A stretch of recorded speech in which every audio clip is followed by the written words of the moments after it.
আজি আমাৰ চুপাচুপি চিনেমাখনৰ প্ৰিমিয়াৰ শ্ব' আৰম্ভ হ'ব অলপ পিছত আৰু অহা 12 জুনৰ পৰা অসমৰ সমগ্ৰ চিনেমা হলত এই চিনেমাখন উপলব্ধ হ'ব।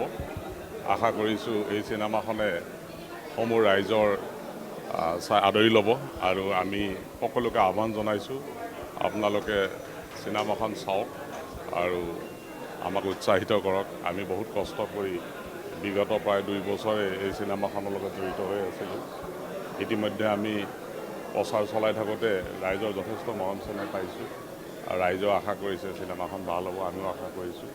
গতিকে অলপ পিছত প্ৰিমিয়াৰ শ্ব' আৰম্ভ হ'ব আৰু সমূহ অসমবাসী ৰাইজক মই আহ্বান জনাইছোঁ চিনেমাখন যাতে মৰম চেনেহ কৰে আৰু আমাক আদৰি লয় আৰু আমাৰ যাতে যিখিনি আমি কষ্ট কৰিলোঁ বিগত কালছোৱাত সেইখিনি কিছু হ'লেও আমি কৃতকাৰ্য হ'ম আৰু চিনেমাখনৰ যোগেদি যদি আমি এই চিনেমাখনত ছাকচেছ হ'ব পাৰোঁ, ভৱিষ্যতে আৰু চিনেমা কৰাৰ বাবে উৎসাহ পাম। আৰু শেষত মই অসমৰ সমূহ ৰাইজক আহ্বান জনাইছোঁ আপোনালোকে চিনেমাখন 12 জুনৰ পৰা চাওক আৰু আমাক উৎসাহিত কৰক। ছবিখন একচুৱেলি এটা পৰিয়ালৰ সমূহ সদস্যই চাব পাৰে এখন পাৰিবাৰিক চিনেমা আৰু এই চিনেমাখনত পূৰ্বতে আপোনালোকে বহু বোলছবিত উপভোগ নকৰা কিছুমান বস্তু দেখিবলৈ পাব আৰু প্ৰতিটো মুহূৰ্তত আপোনালোকে এনেকুৱা লাগি থাকিব যে ইয়াৰ পিছত কি হ'ব, ছাছপেন্স বেছি আছে আৰু য়ং জেনেৰেশ্যনে খুব ভাল পাব চিনেমাখন। গতিকে আমাৰ মুঠতে পৰিয়ালটোত যিমান সদস্য থাকে আটাইখিনিয়ে ভাল পাব।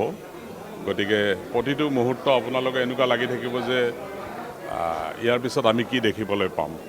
ছাছপেন্সটো বেছি ৰখা হৈছে আৰু অসমৰ যিখিনি আমাৰ গাঁও আছে, সমাজ জীৱন আছে, সেইখিনিক আমি প্ৰতিফলিত কৰিবলৈ চেষ্টা কৰিছোঁ। খুব এখন ভাল চিনেমা, উপভোগ কৰি ভাল পাব ৰাইজে। অলপ পিছত আপোনালোকেও গম পাব।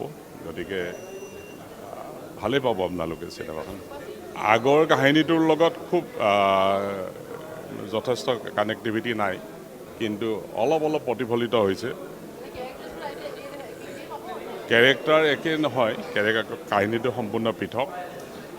ইয়াত প্ৰেম, ভালপোৱা, মৰম চেনেহ আটাইখিনি আছে। আগৰখন বেছি প্ৰেম কেন্দ্ৰিক আছিল। খুব ভাল পাব আপোনালোকে চিনেমাখন চাই। শ্বুটিং আমি অসমৰ বিভিন্ন জেগাতে কৰিছিলোঁ আৰু বাজেটটো ভাল বাজেটে আমি খৰচ কৰিছোঁ। এতিয়া মই বাজেটটো ক'বলৈ ওলোৱা নাই, কিছুদিন পিছত ক'ম।